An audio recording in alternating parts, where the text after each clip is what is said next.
C'est pour D'accord. mettre, c'est une petite vidéo pour mettre sur MTC, sur comment tant que j'ai une édition pour l'année prochaine. C'est bon? On commence. Alain, nous on travaille ensemble depuis longtemps, on se connaît Oui, bien. tout Tu es à fait. acupuncteur, je suis acupuncteur. On participe à ce congrès. Mais ce que j'aimerais comprendre, c'est un petit peu d'où tu viens. Comment est née pour toi cette notion de la médecine chinoise? En quelques mots. Moi, comment c'est venu? C'est venu par le biais des arts martiaux que Mhm. j'ai pratiqué pendant 20 ans et j'ai découvert par le shiatsu qui m'a beaucoup plu, ça m'a attiré et donc j'ai voulu faire des formations, donc j'en ai pas trouvé sur le coup, c'était en 97 et en 2003 j'ai eu l'occasion de rencontrer un maître japonais, Hiroshi Iwaoka, et c'est à partir de là que ça m'a vraiment mis le pied à l'étrier. Et ensuite, donc j'ai connu un peu la médecine chinoise, on en parlait dedans, et j'ai rencontré la médecine chinoise en 2005. D'accord. Et après, on s'est rencontrés donc en Un parcours de 2006 et formation. après j'ai continué pas mal de formations sur Rennes et donc là maintenant Rennes un peu partout sur Paris et ailleurs. D'accord. Et donc je me suis retrouvé aujourd'hui à ce congrès. Alors avant de parler du congrès, j'aimerais que tu me dises, Oui. qu'est-ce qui te passionne dans cette chose chinoise? Parce Moi, que c'est une passion. Ah ben moi c'est une passion mais c'est depuis longtemps, j'ai toujours été attiré par les arts martiaux. Enfin donc par la Chine. Mhm. Pourquoi depuis tout petit, j'en sais rien. Mais il y a toujours quelque chose qui m'a attiré, quelque chose de mystérieux, leur façon de voir les choses, de comprendre les choses, d'imager les choses. C'est toujours ça qui m'a intéressé et qui m'intéresse toujours. D'aller voir ce qu'il y a derrière dans, on va dire, là, cette façade. D'accord, voilà, très bien. Alors, tu veux aborder le sujet du congrès, donc tu es congressiste cette année pour la première fois, tu Oui. nous as déjà annoncé que tu étais Merci. prêt. Ah oui, je suis Alors, prêt à qu'est-ce qui- revenir, c'est très Ça, gentil. c'est la troisième question. La deuxième d'abord, ou du moins celle-ci, comment tu sens ce congrès? Comment tu as vécu ça?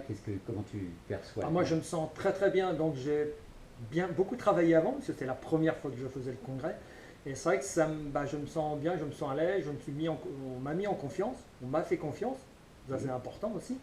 Tu m'as fait confiance en m'invitant. Donc, et puis là, c'est vrai que je me sens, moi, je trouve qu'il y a une très belle ambiance, il y a une bonne dynamique, un échange entre les différents conférenciers. Donc c'est ça qui, moi, me plaît, et puis ça permet aussi de pouvoir continuer à travailler et à progresser dans ce que je fais. Et avec les congressistes, dans les ateliers que tu gères, comment ça se passe? Ça se passe très très bien. Donc ça permet aussi d'avoir leur retour, comment eux voient les choses, comment moi je le vois, donc de pouvoir échanger et de pouvoir évoluer. Donc le but, c'est pas d'avoir quelque chose qui se Non, qui se confronte, c'est parler de notre expérience, d'avoir notre point de vue. Et moi, de ce côté-là, c'est vrai que ça m'enrichit. Et je trouve ça bien sûr. très bon. Et c'est vrai que c'est un congrès quand même. Parce qu'en plus, tu es enseignant, tu gères une Oui. école, et là, tu fais des cours et tu transmets. La notion Voilà. de la transmission, Il y c'est a la important. notion de transmission. De toute façon, on m'a transmis quelque chose, sinon je ne serais pas là aujourd'hui. Donc Oui. si on ne transmet pas, à un moment, ça Voilà. tombe dans l'oubli. Donc, Donc c'est- il y a besoin de transmettre pour pouvoir apprendre et puis continuer à approfondir et aussi que cette méthode puisse aussi évoluer et, on va dire, se garder. Oui, oui, Parce qu'il y a transmettre, comme une voilà. richesse qui est Tradition. énorme dans garder cette tradition de l'enseignement. Alors, une dernière question.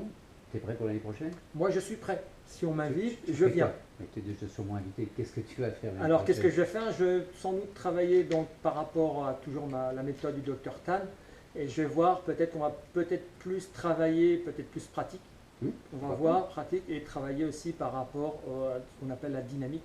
Et D'accord. voir comment on va pouvoir travailler sur des exemples peut-être un petit peu plus complexes, mais peut-être en restant, donc là c'était assez ouvert, peut-être plus restreint, soit par rapport à des problèmes émotionnels, comment on le voit dans cette méthode-là, par exemple. Donc, tu proposes quelque chose de pratique, c'est-à-dire que tu te verrais en mesure de faire de la clinique, c'est-à-dire insérer des aiguilles, travailler ou stimuler. Voilà, on des peut choses le faire ça. comme ça, ou les gens le feront entre eux, mais D'accord, je ok. crois que je vois Non, non, comment mais je pourrais tout à fait, faire, mais mais c'est une juste possibilité. une possibilité.